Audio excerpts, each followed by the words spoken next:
Hey everyone, this is RDT.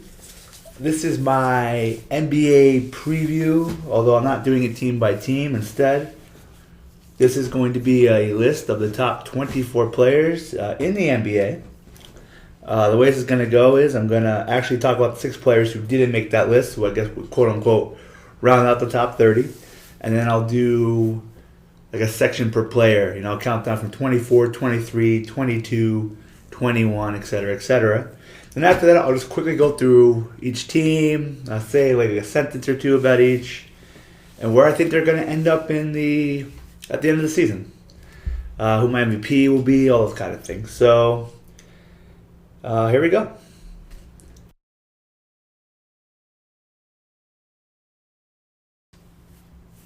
All right, let me talk about six guys who didn't make my top 24 list.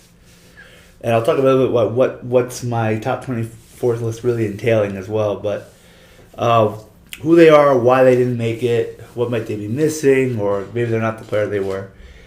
Just a little bit about the list before. It's mostly how I think those players will perform this season, but also keeping into consideration, recent accomplishments. Maybe if I'm giving some guys a benefit of the doubt because they've been a great player in the past, and I think it can reflect on the season. So here are the 6 guys. I'll do one by one. Actually, I'll say them. Paul Gasol, Damian Lillard, Andre Drummond, Darren Williams, John Wall, and LaMarcus Aldridge. Those 6 guys I was considering each of them in some way for this list before I finalized my top 24. And I'll talk about each one quickly. I'll go with Gasol first because Paul Gasol at one time was one of the 10 best players probably in the NBA. I don't think it's really debatable, especially for those Laker title teams. Kobe Bryant had one of the best second guys on a team, and he's just fallen off the last year he really fell off, and the years before he was falling apart in the playoffs, which was a little bit crazy. Advanced metric wise, he went from a guy who was a win share per 48 guy of 220, 232, and now last year he was at a 107. He's not even half the player he once was. If you want to go by per as well, he went from a 23 per to 20 to 17 last season. He's falling apart. I wanted to give him the benefit of the doubt. I'm a Paul Gasol fan, but at the same time, you got to do something. The Lakers are falling apart, and especially this Laker team now, they need Gasol to be that second guy again, or even that first guy with Kobe out. That team does not have a lot of good pieces behind that top two. Or if you want to count Nash in there, I guess you can, but the team's going to struggle. And Paul Gasol, if he plays like he did last year, even the year before, I don't think they're going to be that good of a team. But I couldn't put Gasol in there. I need to see some life from him. It's been 2 regular seasons of and then the playoffs before that was even not that good as well. Damian Lillard, Rookie of the Year last year. I don't think he's the best player. I don't even think he was the best rookie last year. I understand why he won the award, but I do think Anthony Davis is a better player. That being said, and Davis is in my top 24, just to throw that out there. But Lillard again, high volume shooting. I think he took about 16 shots a game last year. He's a good player. I need to see more. I don't know if I'm completely sold. It reminded me a little bit, although I don't know if it's comparable or not. It reminded me a little bit of Ben Gordon for Chicago, who I'm just looking up quickly to see if their stats are comparable. I know Gordon didn't play as many minutes. Actually, Gordon was a higher usage percentage guy, but overall, he doesn't feel like much. There doesn't seem like a big difference there. So I'm not really sure. Maybe Lillard would prove me wrong, but I'm not really a big fan. I don't think he can play any defense. Although again, he was a rookie last year, so that might not be fair. Of course, if he and Aldridge, who's also in this next best 6 list, do well, then Portland will be a force. But I don't see it. Andre Drummond. honestly, I'm a big Andre Drummond fan. The potential is there for him. He's just like he had 20 rebounds the other night in a preseason game. I forgot against who. Andre Drummond's a monster. I don't know what to say. I actually think he has the potential to be better than Dwight Howard at some point, which is a big thing to say. With that being said, I need to see a full season's work from him to put him in this top 24. I mean, I don't want to put too much on potential. His advanced stats are good. The only real weakness he has really is his foul shooting is atrocious, and it's like worse than Shaq and like in Dwight. Like he shot I think 37% last year, which is bad, awful. But Drummond he can end up being a top 15 guy next year if he has the monster season. He might be. He's capable of having.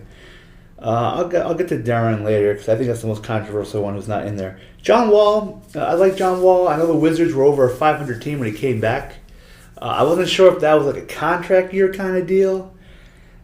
You want to make sure he got his max contract by putting up a good second half of the season. At the same time, he has the pedigree. He was the number 1 overall pick in 2010. He also was supposed to be like at the time he was said that he was the best prospect since LeBron. So the pedigree's there. So you might surprise John Wall had a monster second half of the year last year. No, I wasn't surprised at all. The Wizards started winning with him. Good. I actually think Wall's gonna hit. I think he'll make my top 20, whatever the case, next year. I need to see again a full season from him. I need to make sure this is like last year wasn't just the all right, let me get paid kind of year. That this is the John Wall we're gonna see. Marcus Aldridge. This was also a tough admission. The thing with Aldridge is, I mean, he's a good player, but I don't know if being a top guy on a team is his role. It's a shame that years ago Brandon Roy went down and Aldridge had to take that role. He definitely improved a lot. I just feel like if he's the best player on your team, you're headed for 35 wins. I don't really, unless you have a really strong team behind him. He didn't really have that great of a year last year, at least advanced-wise. I know that I'm going to look at some stats really quickly for him. I know that what did he put up? 21-8, I think. 21-9. I mean, his percentages are good. I need to see that team start to win some games with him. I just don't think they're going to do it. I don't think he's that kind of player to be able to pull that off. I know he made the All-Star team last year, which is great, but when we see some of the guys on my top 24 list, it might seem surprising that I think that some of those guys are better than Aldridge, but I just kind of think he's kind of already peaked. I think he is who he is, and I don't think that's the best player on a winning team. He actually reminds me a little bit, ironically, of Chris Bosh, back when Bosh played on Toronto. I know I think Bosh was the better player. Maybe a change of scenery helped. I'm not sure, but Aldridge is a very good player. That's basically what he is. And then lastly, Darren Williams, who for years Darren Williams has been, they say he was better than Chris Paul. He was, some people say he was the best point guard in the league at one time, which I always thought was blasphemous, to be honest. He really looked awful at the beginning of the season last year. And then he had like a monster push in like the second, not even the second half. It was like the second, like the last 35 games or 30 games, whatever the case.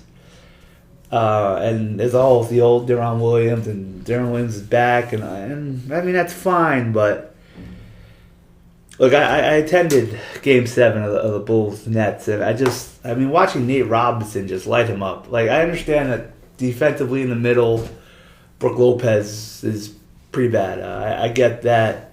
Kevin Garnett will help that this year, but if you're gonna be the superstar point guard, you gotta shut down Nate Robinson. I mean, come on. Darren Williams, his whole like him being a superstar, him being the best point guard. Right now, I don't even think he's top 5 point guard. Come to think of it, I think he's got a really stacked team of talent with him, and that's helping him right now. I don't think he's just great. I know he had a 59-point game a couple years ago, which is great, but that's just one game, and I need to see like a season where he's the clear leader of the team. He's leading his team on. They're winning playoff series. I mean, he's in the Eastern Conference, which is the easier. They should have beaten the Bulls last year. I understand the Bulls were well coached, great defensive team, but I mean, you're the best player on the court, or you're supposed to be at least. And someone else who actually didn't make my list who could have been this next 6 was Brook Lopez.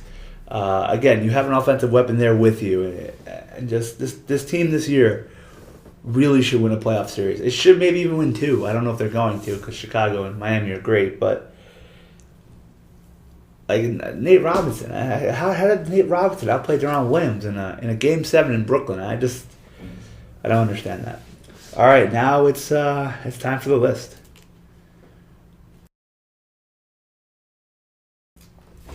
Number 24 is Chris Bosh.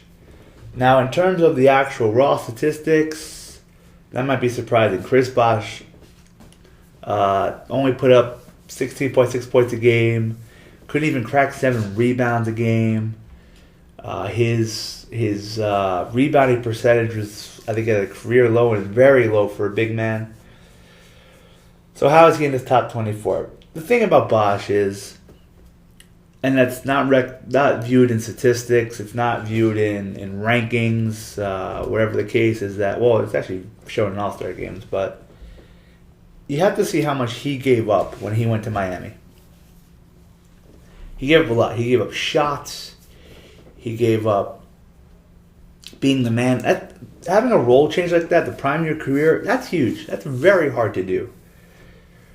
Chris Bosh, he is that player where, Dwayne Wade is now. LeBron needs a wingman. He's the guy that like LeBron needed back in Cleveland.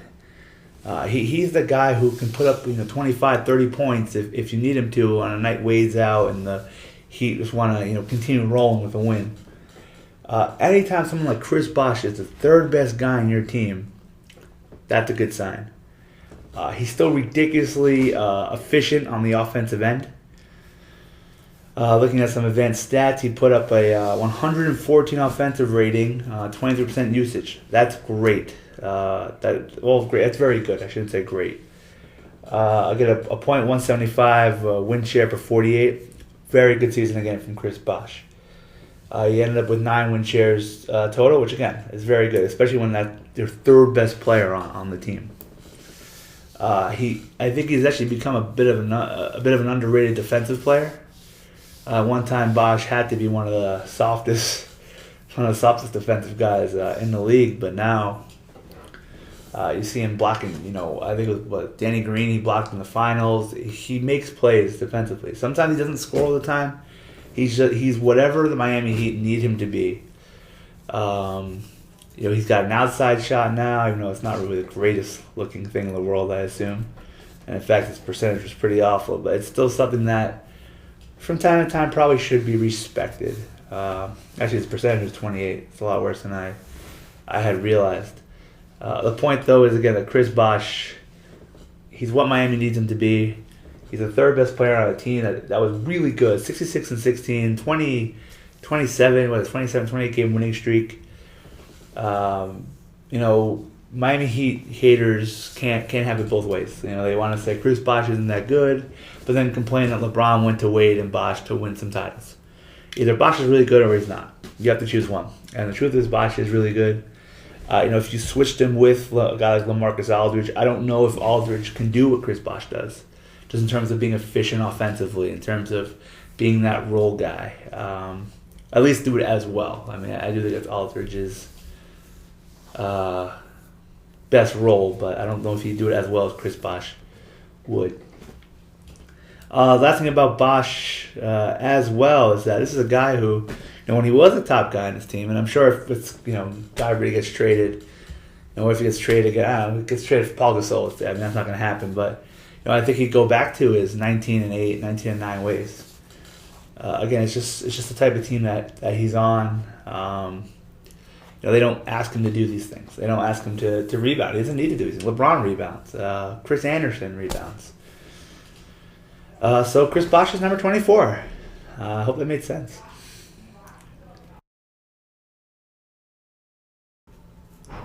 Number 23 is Anthony Davis.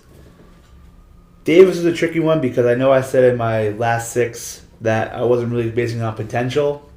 The thing is, Davis did enough real stuff in his first season that I already believe he's there. He's really good. Raw stats, he put up 13.5 points per game, 8.2 rebounds, almost 2 blocks a game, almost a steal and a half. That's a lot of different things. He shot 51% from the floor. And then his advanced stats, which usually do not reflect well on rookies. 113 offensive rating, .159 win share per 48. He had a PER of 22. Those are good numbers. Those are good numbers for guys who aren't that'd be good numbers for guys who aren't rookies. And we were just talking about Paul Gasol had a 17 PER last year, or even a 20 PER the year before. If you told me Anthony Davis as a rookie was as good as Paul Gasol 2 years ago, that's pretty good for a guy who's 19 years old. I think he's going to have a monster season. He's already a good defensive player. He's ahead of the game in so many ways. I think the Pelicans, I don't think they're a playoff team this year as a result of just Davis, but they'll be hanging around there. And yes, I would take Anthony Davis over LaMarcus Aldridge any day, easily as well. It wouldn't even be a debate. The things about Davis, I worry about the players that are around him. I hope that doesn't really mess him up. I know Tyreek Evans he's a black hole, let's be honest. Jrue Holiday's got to be one of those overrated players in the league, even though he's got good raw stats, I guess. But on the flip side, maybe he'll help those guys on the defensive end. Maybe he'll protect them. Anthony Davis is the real deal. He's already a great player, and he's just gone to the league.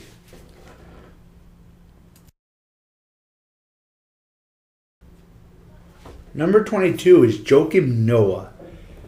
I think it's clear about Noah that he's a guy who could be right there with the Marcus Gasols and the Defensive Player of the Year race. He's a great rim protector. He's actually pretty underrated on the offensive end too. He's a very good passer as well. He's able to facilitate offenses. He's not really a scorer, but he puts up a decent enough percentage. He blocks shots. He was, other than Nate Robinson, he was the reason why the Bulls beat the Nets last year in that first round playoff series. Joakim Noah, he's a great player. He's the kind of player you build championships with. Derrick Rose, Derrick Rose, not to say he's not a good defensive player, I'm not saying he's not, but it helps defensively to have a guy like Noah, similar to what Tim Duncan does for Tony Parker in a lot of ways. It's helpful to have a guy like that protecting your rim. A lot of teams in the NBA have rim protectors unless they have LeBron. The Duncans, the Marcus Gasols, the Noahs. These are guys that you build Tom Thibodeau's got to be thrilled. He has someone like Joakim Noah, protecting the rim.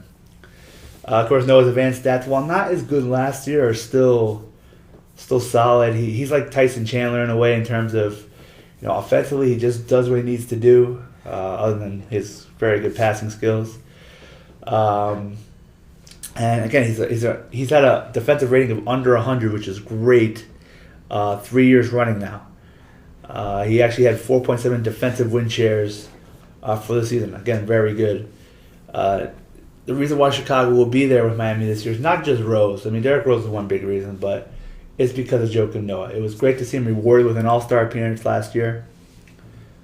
With that being said, Noah does have to work on staying healthy. He's missed. He hasn't played more than 66 games in the last 4 years. Although I guess one of those years is the lockout year, so that's not really fair to say. But still, that being said, he got to stay on the court. The Bulls need him as much as anything else, and the Bulls definitely need him if they want to get by Miami in the playoffs.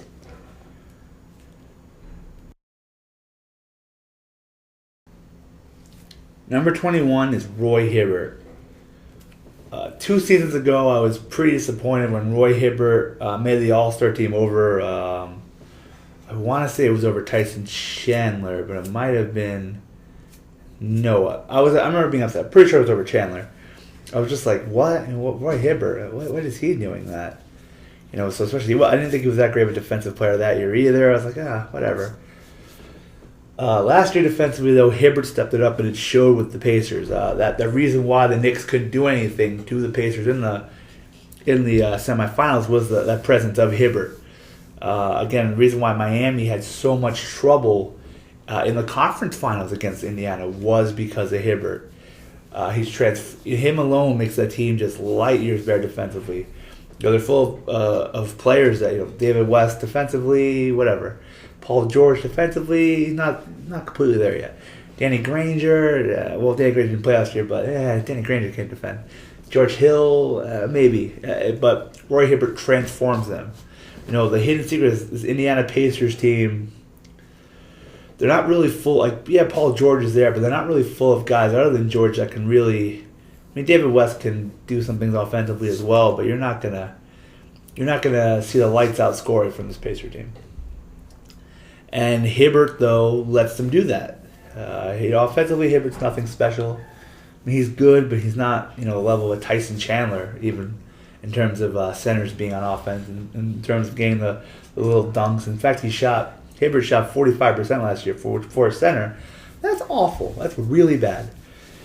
But with that being said, his defense more than makes up for it. He is, in my opinion, even more than Paul George. He was the reason that they made the conference finals and it won 7.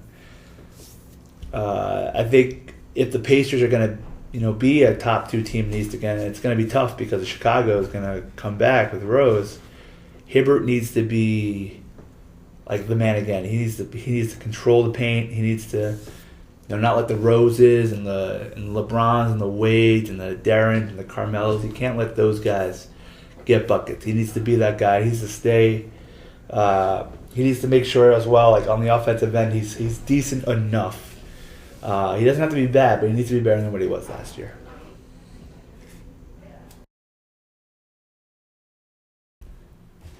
Number 20 is Rajon Rondo. Now, I don't know if Rondo being in the top 20 is considered controversial or not, but I'm surprised at the unpopularity of Rondo being considered a top 20 player. It wasn't. I think the reputation Rondo has is that Paul Pierce, Kevin Garnett, and Ray Allen really kind of carried him. But really, to be honest, I think it's kind of been the opposite the last few years. I think Rondo has actually extended Pierce and Garnett and Allen. Well, not Ray Allen last year, but their offensive games at least. Rondo is. Yes, he can shoot better. Yes, he can shoot from the outside better. Yeah, I know. Actually, his field goal percentage is pretty high, but I know he can't hit the 3 ball well. His free throw shooting leaves a lot to be desired, but he's had over 11 assists a game for the last 3 seasons in a row. He's always around the 2 steals a game margin. He's put up some sick games. I was looking for I remember there was a playoff game against Orlando, I don't know, 3-4 years ago. It was like 29, like 13 and 15 or something crazy like that. I don't really remember what it was. But he's even had, a year ago, in the 11-12 season, an 18, 17-20 game. Those numbers are crazy. Like, Rajon Rondo's got to be one of the most unique players, just from the point guard position, and the fact that everyone's writing off Boston because they lost Garnett and Pierce, and they got Kelly Olynyk playing center, and Jeff Green's their best scorer, and Avery Bradley can't play offense, and all this other stuff. But it's like, I'm trying to find that game now, but it's like, Rajon Rondo knows how to run an offense. He's gonna make the most out of his team too. It's surprising how he seems like he's been told, like the Celtics have been totally written off for. Rajon Rondo, he outplayed LeBron in the 2010 finals. He was the best player in that 2010 finals team that the Celtics had, and I know that's years ago. Like, this guy has a reputation and a pedigree, and I think he can really do whatever he wants and run that offense. I found the game. It was 29 points, 13 assists, 18 rebounds game against Cleveland. Actually, I don't think that's the game I'm looking for, but nonetheless, like Rajon Rondo's really good, and if he can just shoot a little bit better, which I think he can. I heard he's been working on his jump shot. The Celtics could be in that 6 to 8 seed in the East.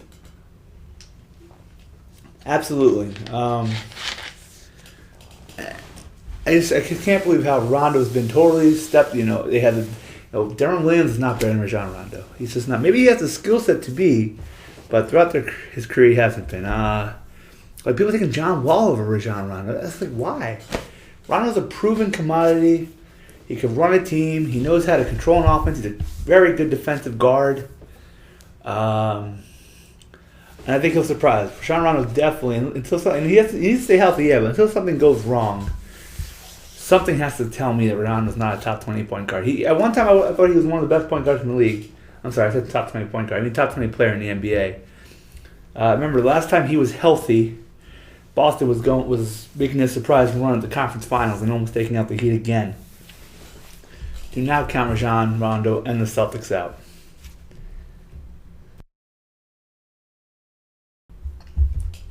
Number 19, and this is a tough one to really kind of figure out, but number 19 is Dirk Nowitzki.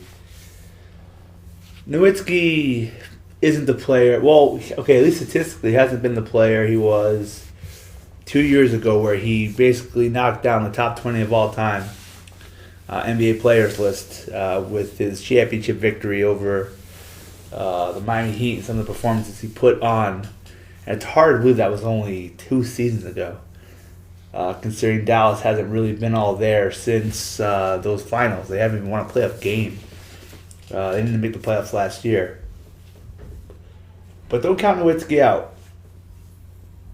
A healthy Dirk Nowitzki is a lot better for Dallas than anyone realizes. Nowitzki can still play. He can still shoot. He can still, last year he hit the 3 ball at a 41%. He could still do it. Dallas was, I think, 28-25, something like that, when he came back. And interestingly enough, if the first 10 games he wasn't all there, he came back, and I think they were like 1-8. So this is being generous. If you want to take those 9 games out, that means that after that point, when Nowitzki was kind of getting to his flow, they were 27 and 16. And they were making a deep playoff run, which was like surprising. I know they were chasing the Lakers and such. Dirk Nowitzki can still ball. He can still ball. I know he had like a 20 rebound game last year as well. Nowitzki can still play. That's what I'm trying to say here. And I know there's reports that he's not the same player since he won the title. He got the monkey off his back. That might be true, but again, he's not. He's Dirk Nowitzki. We're talking about a surefire Hall of Famer here. A guy I put ahead of like the Malones and Barkleys of like all time. The guy won a championship, beating the best players in the world. That Durant-led Thunder and the LeBron Wade. The Heat. Like Dirk Nowitzki knows what he's doing, and he could still play. He could still shoot. He could still score. He's still such a smart offensive player. Dallas could win if he's your best player.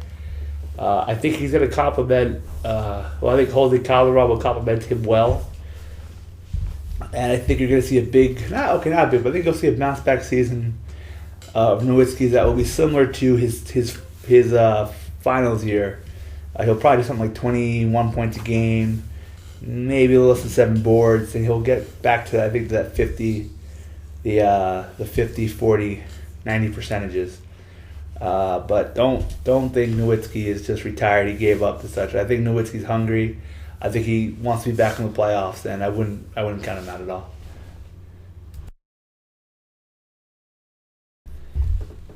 Number 18 is Kobe Bryant. I understand the whole Achilles deal, but I was shocked on the ESPN list when they had him down at 25th. Now, do I think Kobe's been a little overrated over the last couple of years? Yes. While he still gets the high points totals, he's still shooting a lot to get those points totals. Let's be completely honest. He hasn't made 10 shots a game, since even before his finals run. That being said, he actually shot a near career high percentage last year. I don't think it was his fault, the Lakers' fault. Well, offensively, at least. I think defensively, Kobe is still missing some pieces, or not still missing. I'm sorry. He's not what he once was. That's what I should say on a defensive end. But still, he's still Kobe Bryant. And despite the Achilles injury, which the Achilles injury did make me think of dropping him a few spots because I really couldn't see him being better than the other 17 players ahead of him on this list. But he's still going to have, I mean, a good for him year. I know advanced stats have never really been Kobe's friend. I mean, he had an excellent year last year, advanced stat-wise. But with the Lakers just being so thin, I think Kobe might be inclined to shoot a lot, try to save his team. So I don't know if statistically you're going to get a nice season in terms of at least percentages and efficiency. But I mean, we're talking about Kobe Bryant here. I mean, we're talking about one of the 10 best players in NBA history. I know he's 35 or 34, 35. I know he's got the Achilles. He's 35, Achilles injury, but. Let's wait till he stops dropping 27 a game before we're dropping him to 25th best player in the league. ESPN listed John Wall ahead of him. Let's not go crazy here. Let's actually see him fail before we start dropping him spots. Do I think the Lakers will be a playoff team with him? No, but Kobe Bryant will. He's the player most likely to die trying.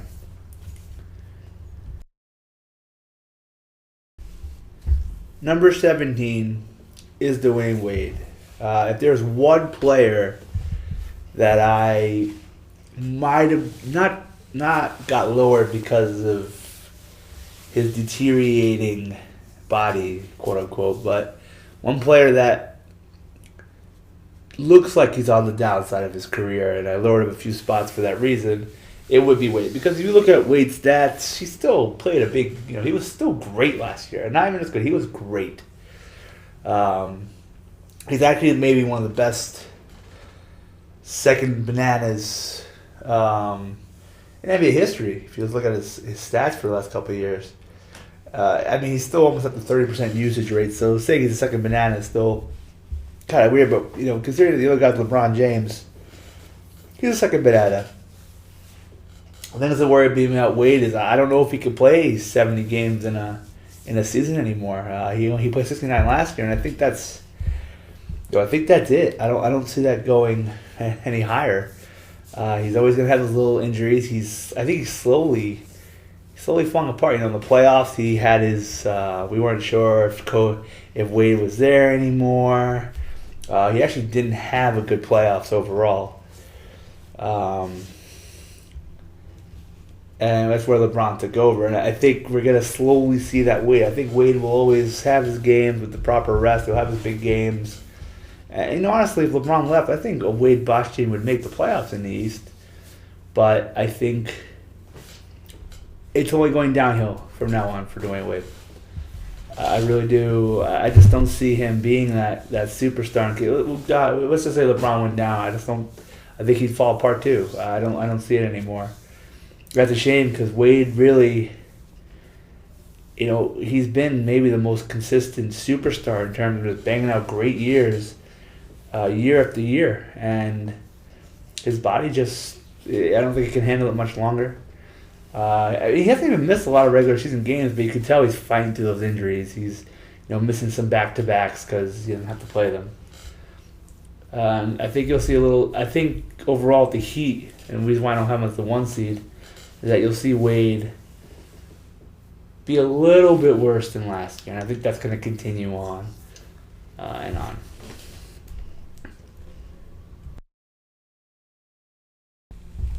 Number 16 is Blake Griffin. Griffin's an interesting case where he looked like he was worse of a player last year. His rebounds were down by a good amount. His points were down by a little bit. But what wasn't really recognized, I think, is that his minutes were also down a little bit. And he was, not to say he was asked to do less, but the team around him got better. DeAndre Jordan got better. Even the pieces around him, even the role players around him just got better. I'm not saying that's okay that his numbers went down as a result, but it's not as bad as it seems. If you look at his per 36s, you would find that his rebounds, yeah, they went down, but his points per game were pretty consistent. Only went down a little bit. That being said, his free throw shooting, he improved it from that dreadful second year, where he shot like 50%, and he got a lot more. He got a lot more assists as well, which is a good sign that he's helping facilitate the offense. I think Blake is legit. He's another player that's hated on by a lot of the community, probably because of the dunk contest and the stupid commercials and the fact that he's doing all this, to be honest, without really winning anything. It actually reminds me of how Bosch is viewed as well, in terms of being hated and that somehow coming down on him as a player. Blake Griffin is good. Blake Griffin is very good. His advanced stats are pretty good for someone in the first 3 years of his career, and his last year was his first 10 win share season with a .196 win share per 48. That is that's Dwayne Wade basically in terms of advanced metrics for being a second banana, where Chris Paul would be the first. That's really good. I think with Doc Rivers there, while I don't think coaches matter that much, I think the improvement from Rivers, the improvement from Vinny Del Negro to Doc Rivers will be huge. I think it will help Blake a lot. He still has some work to do on the defensive end, obviously, but if you told me Blake Griffin would be one of the top 10 players in the league next year, I'll believe it. I definitely will believe it. I don't know if him and Chris Paul are getting along, but if they can figure out whatever their problems are, watch out. I think the Clippers are going to be very good next year. I do.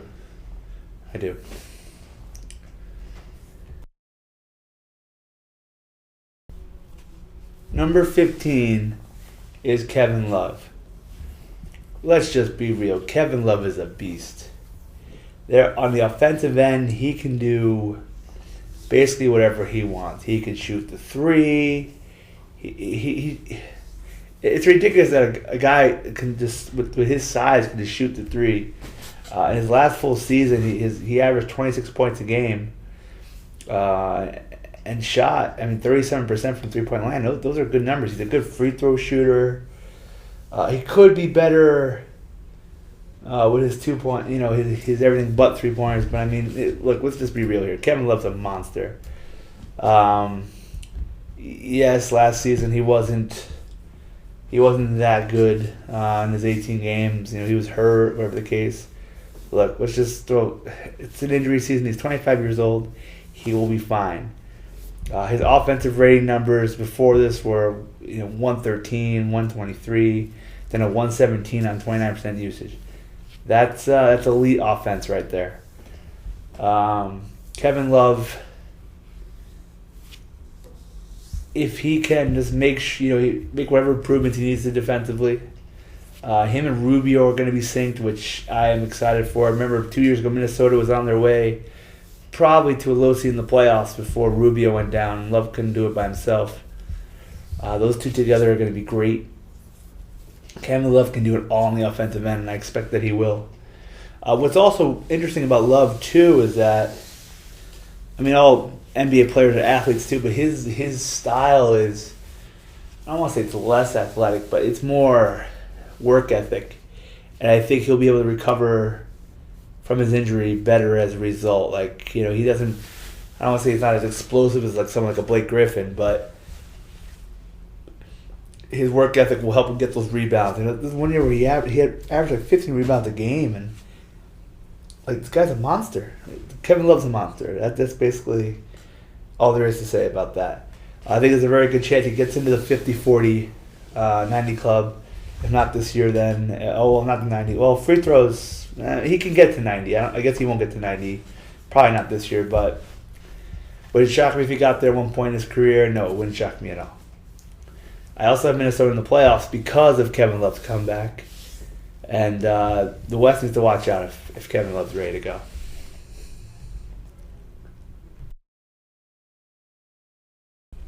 Number 14 is Paul George. I'll be honest with you. I think this is the one player where maybe I'm starting to buy into the hype more of what I'm hearing than actually. Okay, Paul George had a great playoffs. He had a fed. He was, well, even that's debatable, but he had a good raw stat playoffs. I think the Pacers, with the exception of the Heat series, that they had the Knicks was a great matchup for the Pacers, and I think Paul George looked a lot better than he really was. I'm not saying he's not a great player, but offensively it's a little.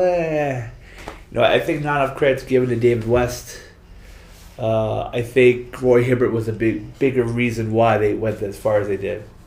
With that being said, I think Paul George, he's still making great steps, and I think he'll have another one this year as well. He took off a bigger offensive load last year, and he could be better offensively, but he handled it. He's getting better. He's getting better. 14 might be kind of high, but again, I think I'm buying into the hype a little bit. He can be, like, with the right season, he can be, and I think he will be too. Like, there, he'll be there. So this placement's a little bit of projecting. Saying he's better than Dwayne Wade, that might be a big statement, but I think he is. I think this is one of those where I look at potential and I say, all right, Paul George gonna have a big season. Maybe he'll hit the 110 offensive rating. With like 25% usually. We'll see. I don't know if it will happen, but I think if Indiana, it wasn't a fluke, Paul George has to show on the offensive end that he's not a fluke, and I think he'll do it. I think I'll do it. I think he'll definitely do it. There's a reason why Indiana wants to move on from Danny Granger. They were one game away from the finals last year, and Paul George was their go-to guy. So, again, this is kind of a controversial, although I think ESPN had him this high too, which they're also projecting. I don't know if I'm, again, believing the hype or not, but I expect a big season from Paul George, even if it doesn't seem justified statistically.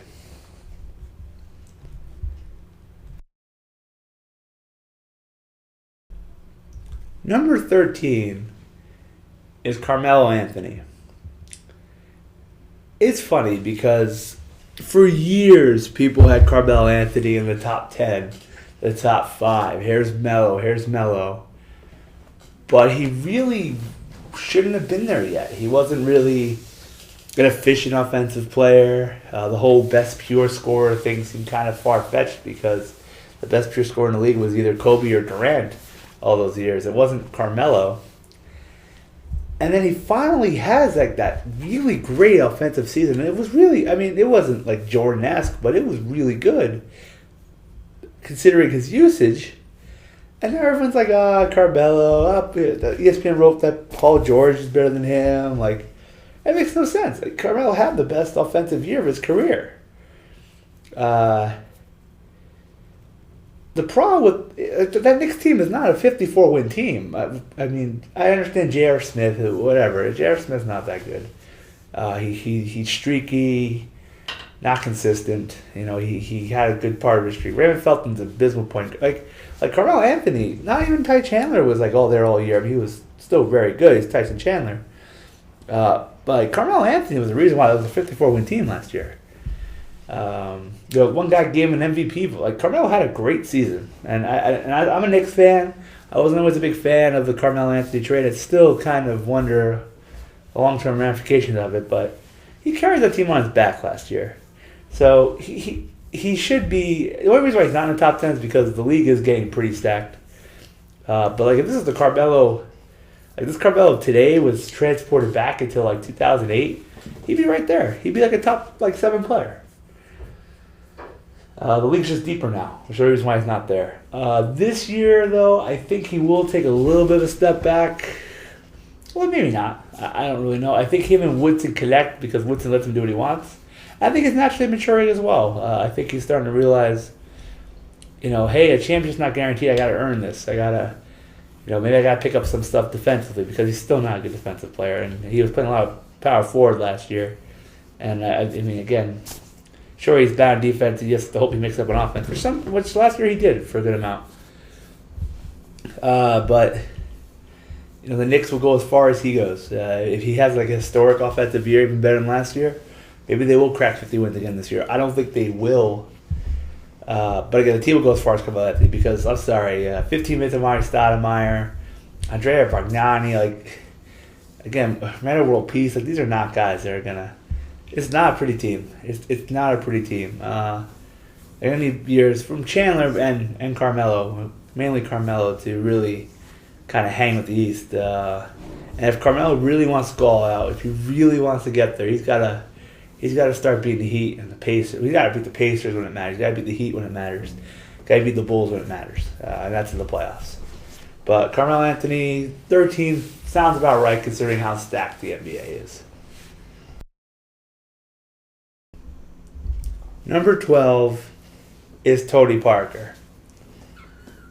I actually really wanted to put Tony Parker in the top 10 somewhere. I just couldn't. I really tried because he deserves it. For the first half of last year, Tony Parker was he was like a top. He was one of the best players he had a fake MVP candidacy going, which he wasn't going to win the MVP honestly, but Tony Parker was rolling.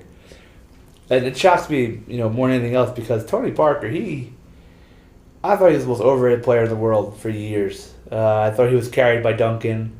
His Finals MVP, despite the good raw stats, because he lit up Eric Snow, that he got back in 2007 when the Spurs won their last title, actually. Last time they won a championship.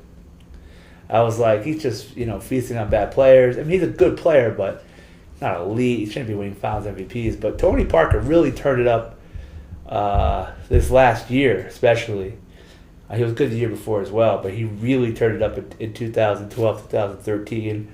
So much that they had to put LeBron on him to shut him down. That's how big of a deal Tony Parker was. Look, Tony Parker, he needs to be... He's arguably the best offensive player on a team that was one game away from winning the championship. It can't be ignored. Winning the NBA title is the reason that you need to be there. And the ESPN list, of course, didn't have any Spurs in the top 10, which made no sense because, I know the Spurs said, they're team ball, everyone else is individuals. But, Tony Parker and Tim Duncan are the reason why those teams go with Kawhi Leonard. He's still the young guy coming, and Ginobili. But let's be real here. And Tony Parker, you can make the crazy argument that he was maybe the fourth best player in the league last year, if you wanted to. I'm not saying he is, but the Spurs are rolling offensively, not because of Duncan anymore. Well, Duncan still does a lot of good things, but because of Tony Parker. And I think Parker, he's only 30 years old. He could still have, another one of those years. Just to be clear, Tony Parker is better than Darren Williams. He's better than... He's actually kind of I feel like he's like a rich version of Rondo in a way. Because I believe Tony Parker, with the right adjustments, could have overtaken those finals. Maybe if the Heat didn't put LeBron on him, or anytime they're unleashing LeBron on you, that's a sign that you need to be stopped. That's a sign that you're really good. And I think the Spurs, who are probably right in the thick of it again, they're going to rely on Parker. He's the young legs of the entire team. So Parker's number 12. Number 11 is Marc Gasol. If you had told me that a player with the last name Gasol, maybe 5 years ago, if you told me that a player with the last name of Gasol would have won a Defensive Player of the Year award, I would have been so confused. I would have not known what to think there. If you told me 5 years ago when the Lakers made that Paul Gasol for Kwame Brown and it would turn out to be Grievous Vasquez and Javaris Critton, I don't know, and of course Marc Gasol, and you told me that was going to work out for the Grizzlies really well, I would have been shocked. Marc Gasol is the real deal. The fact that he's a very smart defensive player. He doesn't. He gets his block shots and such, but he's good. He's a good interior guy. He knows how to play the screen rolls. He knows how to play he knows how to play good defense without really having to put up statistics, kind of like what Tyson Chandler did the year before. Offensively, he's efficient as they come. 115 offensive rating on 19% usage. That's the defensive center in a nutshell who doesn't mess you up offensively. Similar to what Tyson Chandler does. Similar to what Joakim Noah does. The reason why Gasol's higher, basically because I think he's in the prime of his career, and that the rest of that Grizzlies team, except for Tayshaun Prince came in, and I guess Mike Conley, not really a good defensive team, man. And the fact that they were one series away from the NBA Finals, they ran into a crazy good Spurs team. Just says a lot about Gasol. He's the leader of that team. If Zach Randolph is Zach Randolph, he's not going to help you defensively. Mike Conley, and whatever the case. They have Tony Allen there too as a good defensive guard, but everything goes toward Marc Gasol. And I definitely think he will be there again this year. I think the Grizzlies will go as far as he's good, as long as he's up there in the center position, just clogging the lane, not letting guards get to the rim and such. The Grizzlies will be a very, very tough team to beat.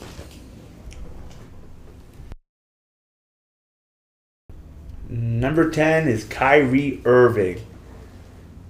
Irving hasn't done all the winning stuff yet. He hasn't put together like a big winning record with a team. His statistics have been good, but not great for a point guard. Let's just be clear right now. Kyrie Irving is a real deal. I think if Bynum actually gets healthy too and plays a bit, this Cavs team's a nice sleeper. I actually don't think Bynum's going to do that, but Kyrie Irving he's good. He can cross up anybody. He can get to the rim. He can shoot. Last year he was actually both years he's been he's just been about a 40% 3-point shooter. That's really that's sick. He shoots about 86% from the line. And this is a guy who potentially, if he ever gets his field goal percentage high enough, potentially could become one of those 50, 40, 90 guys. Later in his career. Irving's the real deal. Not much really to say other than that. He's probably the best young player. There's a lot of great young players in the league too, but he's 20 years old. He's 21 years old, whatever the case. It's so he was born like the year of the Dream Team, and I think that he has the pieces. Tristan Thompson's developing. Anthony Bennett will come off the bench. Again, if Bynum plays, the young waiters could play. This Cavs team is going to be really good. It's going to be Kyrie Irving's team. I expect a huge year, monster year, from Kyrie Irving.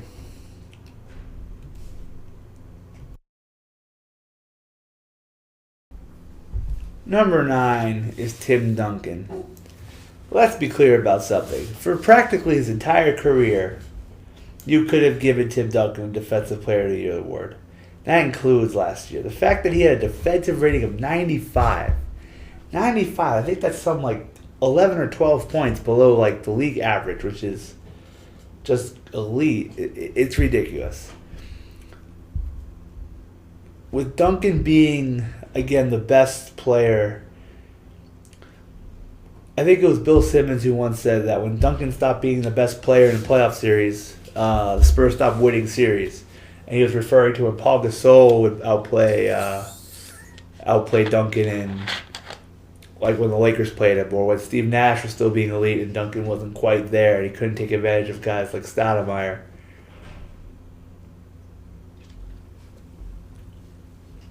And as a result, the Spurs lost a lot of those series in the playoffs. But Duncan, I don't know if he lost weight. Well, I think he lost weight last year and such, but he came back with a vengeance. He came back he was, suddenly he's blocking 3 shots a game again. His scoring average is as high as it was a few years ago. He's still rebounding 10 a game in only 30 minutes. If you look at his per 36s, he's still doing 21, 3 blocks a game, 12 boards. And it's like year after year after year of Duncan of just being great, and that goes with being the best defensive player in the league. Like, I almost wanted him, him and the Spurs to win a title last year just to cement his legacy, even though his legacy is already there.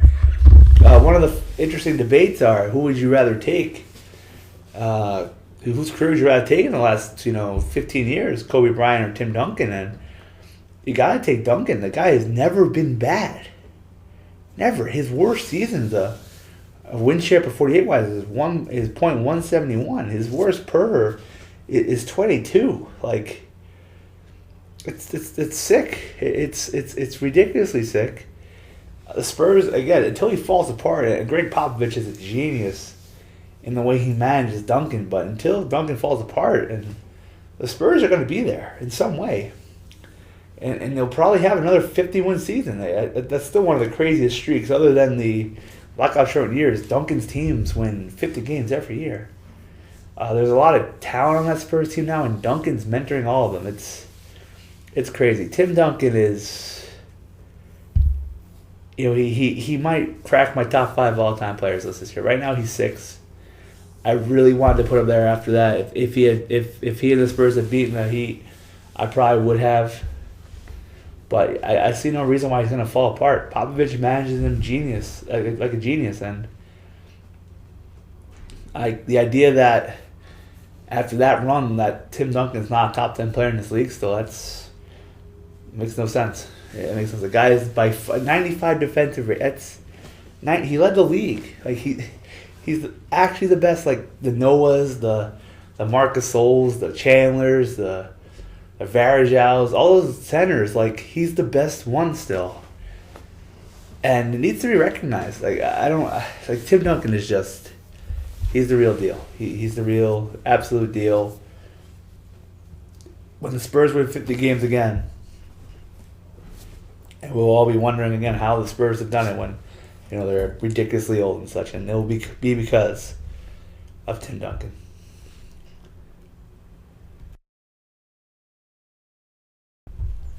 Number 8 is Dwight Howard. It's an interesting spot to put Dwight, simply because even though he had the raw stats last year, he really wasn't as good as he could have been last year. I don't know if it was the back still hurting him, the fact that he didn't want to play with Kobe Bryant, but he wasn't really. He struggled. He absolutely struggled. He was carrying a defensive unit that was putrid behind him and making it a semi-decent defense. And the best Dwight Howard could do is make you a semi-decent defense. That should tell you a lot. I don't know if he really worked well with D'Antoni. Clearly it seems like he didn't. If Dwight Howard becomes the player he was a couple years ago, I don't know if the back messed him up, because back injuries do that. Look at Amari Stoudemire. The Rockets are the real deal. But that's only if Dwight gets there. James Harden can't do it by himself. But if you have Dwight Howard... Because remember those Dwight Howard teams in Orlando where, they're running plays for, Jameer Nelson at crunch time. Obviously, that wasn't work. But you could have James Harden as your crunch time guy. That's... this Rocket team can make the finals if Dwight's where he's supposed to be. That's only if he's where he's supposed to be, though. If he could just get back to that level, where he was the clear defensive player of the year, where he was, efficient on offense, actually quite good on offense despite the free throw shooting. And he's gone on offense without even having real great offensive skills. His post game is still shaky. Can't hit a free throw. His field goal percentage is higher than his free throw percentage. But if Dwight gets back to that level, the Rockets we might start thinking that the Rockets are the team of the future, and not the Thunder, or not whoever else. Just for a quick recap, I was talking about Duncan last time about his defensive ratings, but from 2009, the 08-09, 9-10, 10-11 seasons, Howard's defensive ratings were 95, 95, and 94. All led the league. So Dwight Howard's in that level again. The Rockets are the real deal. Number 7 is Russell Westbrook. Westbrook's interesting because before he got hurt, everyone was like, "Oh, let's see Durant without Westbrook. Oh, Westbrook shoots too much. Oh, Westbrook, he's holding Durant back." But as soon as he got hurt, we saw how much Kevin Durant needed Russell Westbrook on his team, and it's very interesting that turned out to be the case. Westbrook had the best season of his career last year in terms of event statistics. He had a 11.6 win share season, which is great. His first 10+ season. His shooting went down a little bit, but he made up more with his assist percentage went back up to the levels it was earlier. Again, he's a good, his usage is 33%, but 111 rating, offensive rating on 33%, it's actually really good. He's basically a better version of Dwayne Wade right now, just in terms of his overall statistics, shape, or however you want to call it. It's interesting that people are now going to overrate Russell Westbrook, though, and I'll talk about that later, because how the Thunder fell apart without him and with just Durant. Before they couldn't wait to get rid of him, or let's see what Durant can do, and now it's like, Durant needs this guy. So I'm curious to see if Westbrook gets properly rated. He's been in the top. He's been ranked in the top 5 in lists, and when I get to some of the players later, I'll tell you why I'm surprised that's the case. But Russell Westbrook is really good, and I think the Thunder, as long as Westbrook, he's out for 5 weeks, I think, or 6 weeks. But if if he recovers quickly and such, I think he'll be right back on track, and I think the Thunder will be right there.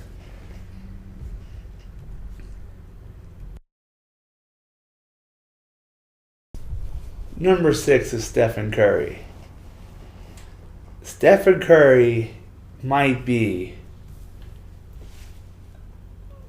the best offensive player in the NBA right now. No, there's no statistics that really says that. The guy's just lights out from everywhere. He shoots 45% from 3-point land, like it's 2-3 seasons in a row now. He almost got this. He almost got the Warriors past the Spurs. That Spurs team was historic. The Spurs team almost beat the Heat. Stephen Curry, he went out there. He beat the Nuggets. Stephen Curry, we knew was a good offensive player. Nothing crazy special, but in a way, he's even though his size and his position is different, in terms of how he shoots, he's a better Reggie Miller. And it's crazy saying that, but that's what it feels like right now. And I'm sure I'll delve into those stats more often, but here's a guy who, again, could crack the 50, 40, 90 club. He actually only missed it with field goal percentage last year. He has to do better around the rim, but how do you just love watching Stephen Curry play. You really do. Offensive talent like that. He was the only guy to have a 50-point game last year, and he had it against the Knicks. The Warriors will go as far as Curry, and he needs to stay healthy too, but they'll go as far as Curry takes them. The Warriors have all the pieces now, I think, with Andre Iguodala, maybe a healthy Bogut. David Lee's still there. And if Curry had a better year than he had last year, because he was only 24 last year, which is amazing in itself. The Warriors could be a nice sleeper team to be there in the West. I don't think they'll get there. I think there's too much talent there. But I am not betting against Stephen Curry. The guy's an offensive savant.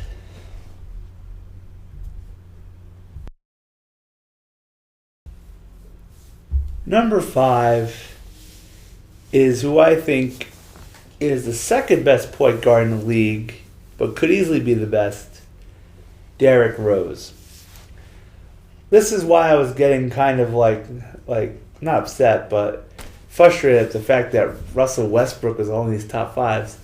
I understand Derrick Rose was hurt last year, but Russell Westbrook is not better than Derrick Rose. He's just not. Derrick Rose does not have... his second offensive weapon is Luol Deng, and he still puts up the crazy numbers, the great numbers that he does. Derrick Rose, even though I was against that MVP season, when Derrick Rose is on that Bulls team, they're the 1 seed. Like, that's what happened 2 years in a row. Despite that LeBron, Bosh, Wade, triple-headed monster in Miami, it was the Bulls that was the 1 seed each year. And I'll tell you right now, Derrick Rose is my MVP candidate this year, and the reason, and I'll get into why in LeBron Durant sections, but I think he'll win his second one this year. When they see the difference between no Rose Bulls and Rose Bulls, I don't even know what else really to say about Derrick Rose. It's just the guy's ridiculous. He's absolutely ridiculous. He's raw statistically it might not seem that way, but it's just the guy operates a 60 he's a 60-win team and a good offensive team. When he got hurt in the playoffs in 2012, that team went from the 1 seed to losing to the Sixers, scoring 69 points. That's a huge difference. It's a major difference. He wants to beat those guys. He wants to beat the LeBrons. He wants to beat the Carmelos. He wants to do it. I will say, though, I don't think he'll beat LeBron. I think LeBron's too good. And I can't help but still think about that 2011 playoff series where LeBron was just on and shut Derrick Rose down. That being said, the Bulls, I think, will win the 1 seed behind Rose once again. I think the Heat will fall off a little bit. And we'll see what happens in the playoffs. Derrick Rose being back is great for basketball. Russell Westbrook is not better than him. He's just not. I think Derrick Rose is going to, he took that year off. Admit, Rose should come back and such. It's good that he didn't, because right now he looks like he's ready to kick some ass. Some of his preseason games have been great. He had 22 points in 22 minutes.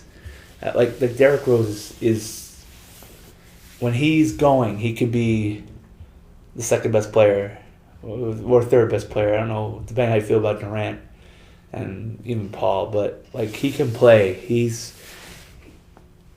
The Bulls have a shot at the championship because of Derrick Rose, and you don't say that about a lot of teams. So mark it down right now. My favorite to win the MVP is Derrick Rose.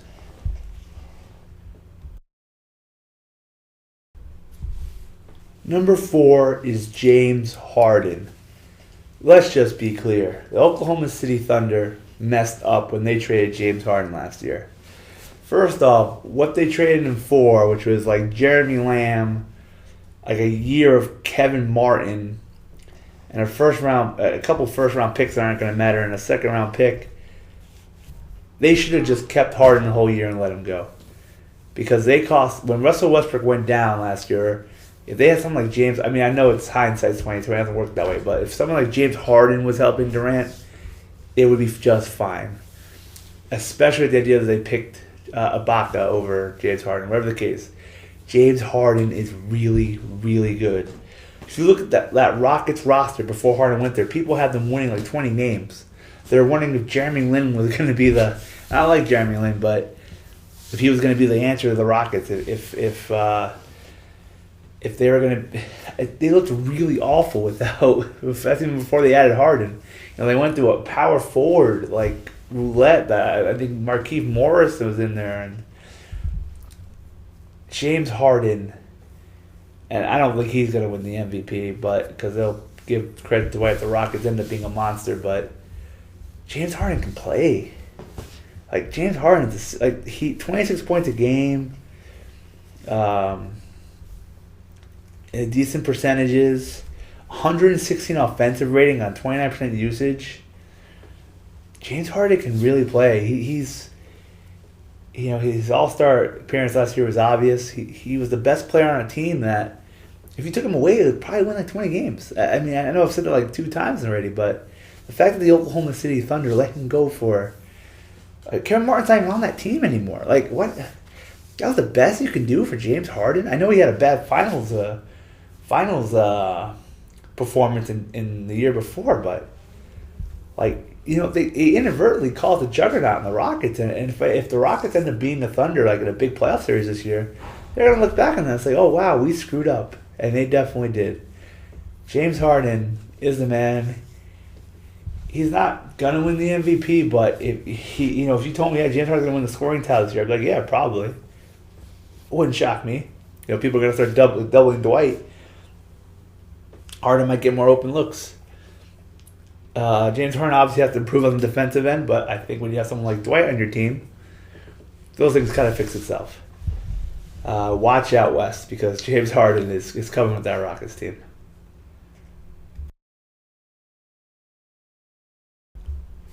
Number 3 is CP3, Chris Paul. Chris Paul's the best point guard in the league. Offensively, he's just, he's like the most efficient player in the league, almost by far. At least it feels that way. He's a great defensive point guard. Year after, those Clippers teams, I understand like the Clippers lost in round 1 last year and they got swept the year before in round 2. Let's be clear about something. The Clippers were nothing before Chris Paul showed up. And ever since Chris Paul left the Hornets, now the Pelicans, that team has fallen apart. Chris Paul controls an offense like nothing else.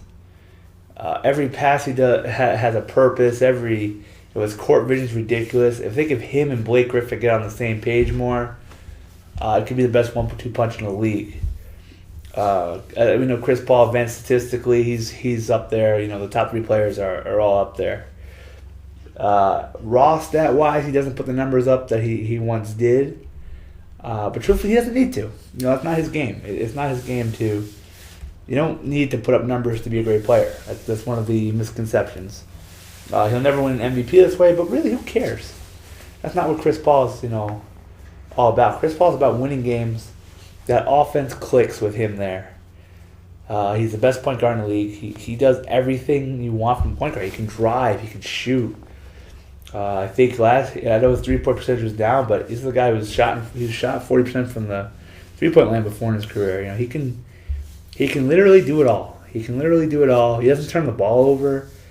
He led the league in steals. He still had 10 assists a game. Chris Paul is the real deal, and the reason why the Clippers have any chance of winning a championship. The flip side is if he runs into teams with those great defensive centers, that's kind of his weak point right now, because one of Chris Paul's strengths is driving to the basket when Marcus Gasol's in the middle or Duncan. He struggles a bit because Blake's not quite dependable as that second guy to really kind of occupy the big man and stuff. So if Blake could get there, I think Chris Paul will even be better, and the Clippers will be a real contender to win the title, or at least get to the finals. Number 2 is Kevin Durant. Let's just be absolutely clear about Kevin Durant.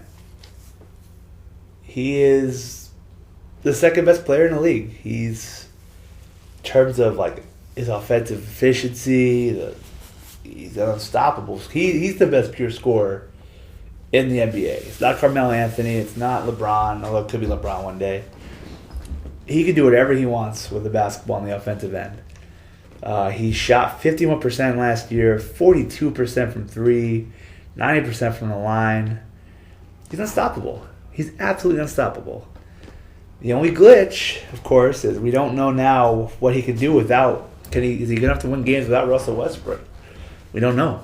All these big games. That was a little bit exposed in the Memphis series, and even a little bit in the Rockets series.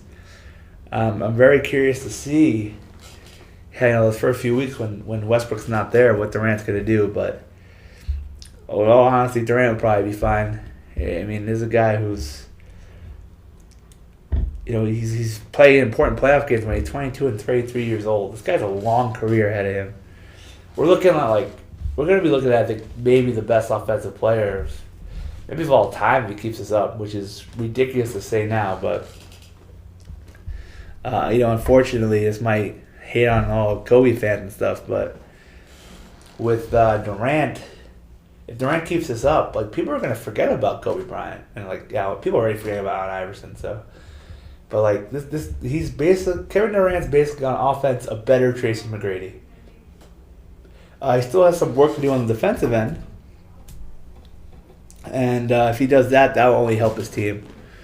even more. But look, it's a Thunder. If Kevin Durant's my second pick to win the MVP, which I'll explain why it's not LeBron in the LeBron part, but if the Thunder win the title because of Durant, like, is that going to surprise anybody? No, it's Kevin Durant's time. It really is. He wants to put a season up where he might put up 33 points a game. Just say screw it.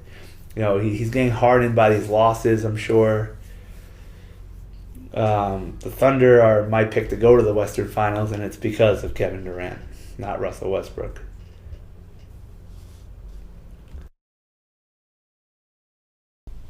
Number one is clearly LeBron James. I don't know what there is to really say about LeBron that's not been said or original, whatever the case, but I mean, the guy's the best player in the league by far. Offensively, he's right there. I mean, technically, offensively, he's better than like Durant, but I don't want to go crazy. But defensively, he's the best player. If it's not Duncan, it's LeBron. I don't know how else to say that. That guy's just a monster. He does everything. He can defend 5 positions. He can play on the wing. He can play on the inside. He had some crazy. He shot 56% last year. That's insane. That's absolutely insane. He's 56%. He shot 40% from 3. Like, what? He didn't even turn over the ball as much as he used to.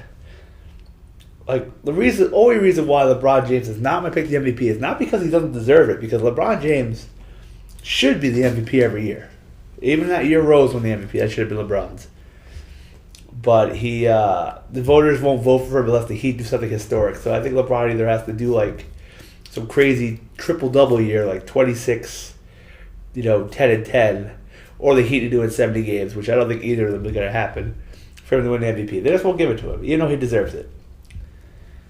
But man, the dude's a monster. I don't know how else to say that. He's like, no one can stop him. The Spurs, one of the better defensively constructed teams, like they held him in check a bit, but he still came out on top. The Heat are gonna win the NBA title if LeBron is doing what he's doing. There's just no way around it. He does everything. He's the most destructive force in the league. It's crazy how close some people think it is, because it's really not. Only Durant and Paul can really clear a claim. Even like according to advanced stats, Derrick Rose isn't even in LeBron James' league, although I think Rose might have something to say about that this year. The NBA title goes to LeBron in the Heat. It just does. And I think historically LeBron, he's already 7th on my list, right behind Duncan. That's how good he's been in his career. I think a ring here will start putting him in those Magic Bird discussions as well. He's only 20, like 9 years old too. It's so crazy. That's absolutely insane. As a Knicks fan, I really shudder running into LeBron in the playoffs. I don't know how the Knicks will have a chance to beat him, but I can only hope. But yeah, obviously LeBron's number one. I don't know what else to say about it. I think he's staying in Miami. He's not going to Cleveland. And I think the Heat are going to win this title behind him.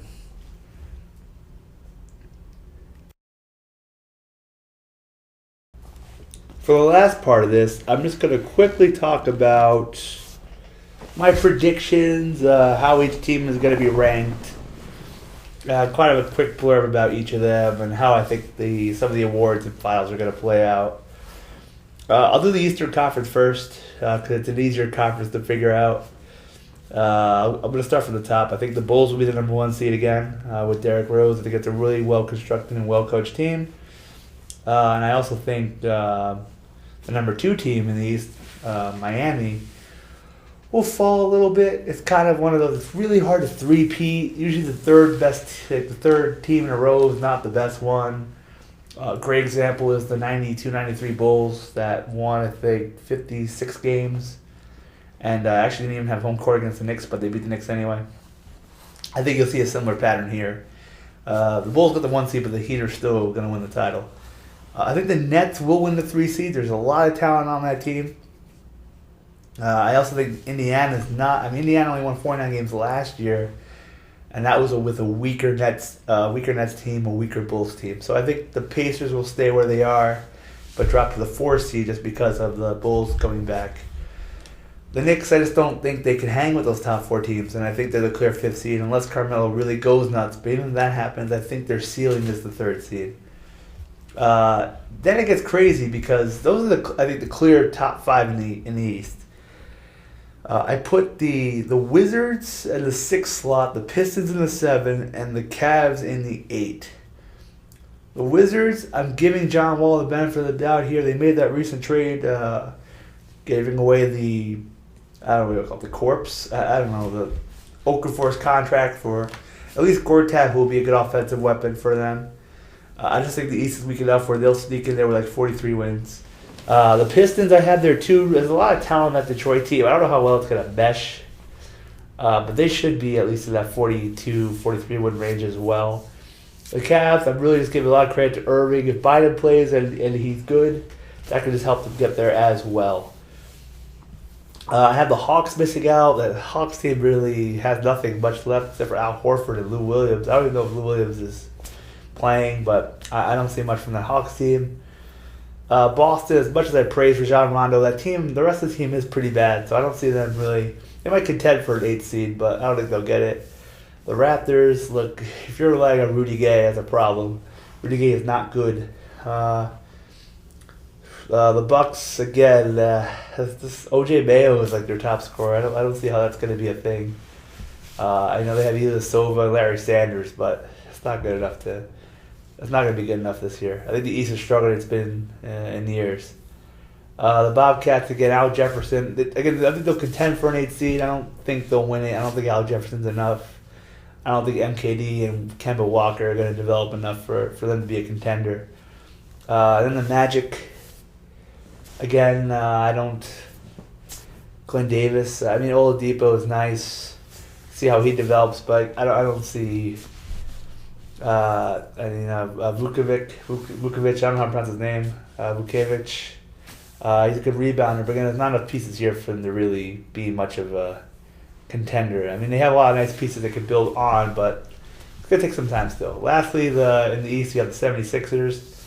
I don't think they're going to break the record for 9 wins. They'll probably win about 15 to 17, I think, but that team is really bad. I think if they're in the West, they might be closer to that 10-game mark, but I think they could beat the Raptors on an off night or the Celtics or something. So, but that team's really bad. They are tanking for Andrew Wiggins. In the West, you're gonna have. I have the Thunder as the 1 seed. I think Durant's gonna come out with an edge without Westbrook. Then when Westbrook comes in, the team's gonna keep rolling. I got the Spurs as the 2 seed. Again, this is not surprising, I'm sure. I'm sorry. I have the Clippers at the 2 seed and the Spurs at the 3. But really, those teams are interchangeable. Anything can happen up there. I have the Rockets at the 4 seed, and I'm kind of thinking Dwight won't be completely there yet. It might be a next year thing where they're on top of the league. The Warriors I have at the 5. The Grizzlies. Again, these teams are all kind of tiered together. Really, the Rockets, Warriors, and Grizzlies, I think you could interchange any of them, just kind of like you could interchange the Thunder, Clippers, and the Spurs. And then it gets interesting. I have the Mavericks at the 7th seed. I think the return of Dirk Nowitzki really will put the Magic a little bit over the Mavericks a little bit over the edge in terms of getting back to the playoff picture. They were 41-41 last year, and they were missing Nowitzki half the year, and he wasn't even 100%. I think losing OJ Mayo for Monte Ellis, as much as I dislike Monte Ellis, is actually going to work out well for them. Plus, I think Jose Calderon's a sneaky good point guard addition as well. I have Minnesota at the 8th spot, and I'm really thinking the Kevin Love, Ricky Rubio combo will make it happen this year. There's a lot of talent on that team too. Kevin Martin is a good addition. I think Nikolai Pekovic is got a good center, a good bruising center. A lot of talent on that team. I think it's their time. I have the Nuggets missing. I just think losing George Karl is a little underrated. I know Brian Shaw is probably a great. We don't know what he can do as a coach.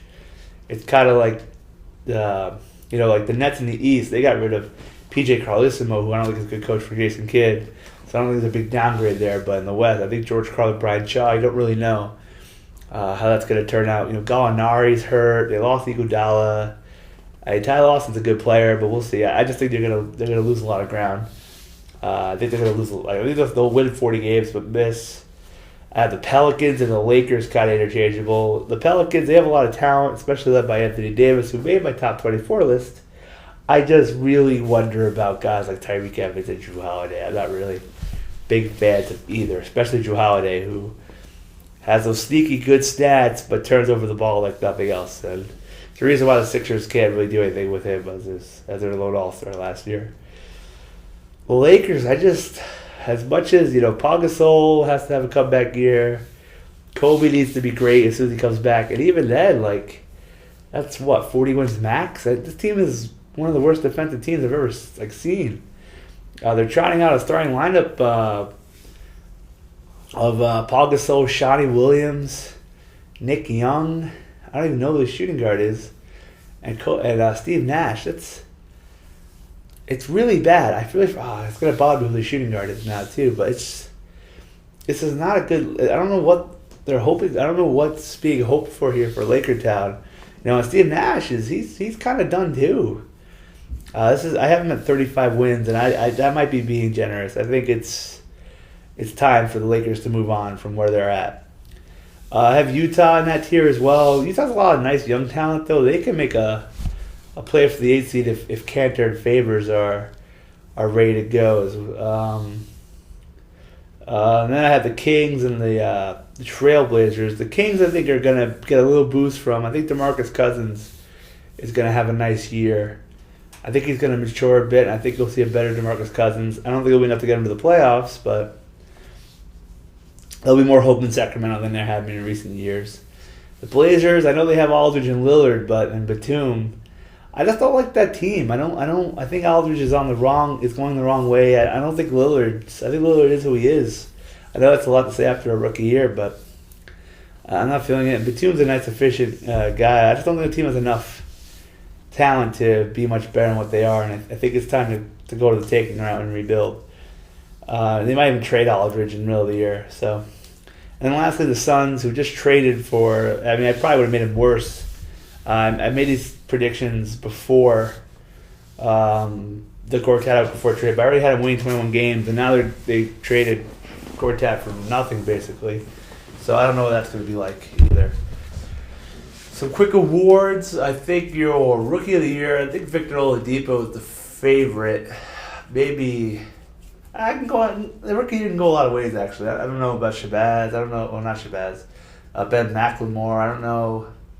What if Bennett plays a lot? I have no idea. Oladipo's probably the safest bet. The Most Improved Player of the Year award. Eric Bledsoe, I think, might be the favorite for that, just because he's going to get a lot more time. Maybe something like Tristan Thompson. I'm not really sure. That's the hardest award to predict. Maybe something like a Jeff Green, or if he gets enough time, could win that award. What am I missing? Defensive Player of the Year.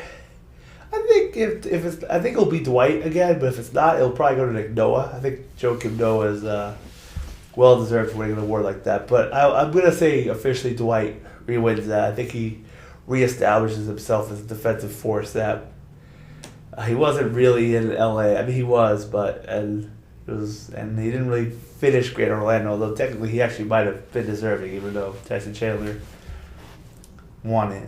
I think rightfully, but whatever. The MVP. I'll tell you, I think it's going to be Derrick Rose or Durant. I'm going to go with Rose. Only because I don't think voters will vote for LeBron. I really don't. Unless he does something crazy. I think this is going to be one of those years where it's like, oh, Derrick Rose came back and took the Bulls back to 60 wins. Oh, Durant scored 35 a game or something crazy. Or Durant won, the Thunder won 60 games and Westbrook was hurt. Something crazy. So Yeah, I don't think LeBron will win it, but I think LeBron will win another Finals MVP. I think Miami will they'll beat Chicago to get to the finals, and then they'll beat the Oklahoma City Thunder in the finals to win the title. So again, this is RDT for RDT Sports. I hope you enjoyed this preview, and it should be a fun season. I'm excited. Take care, everyone.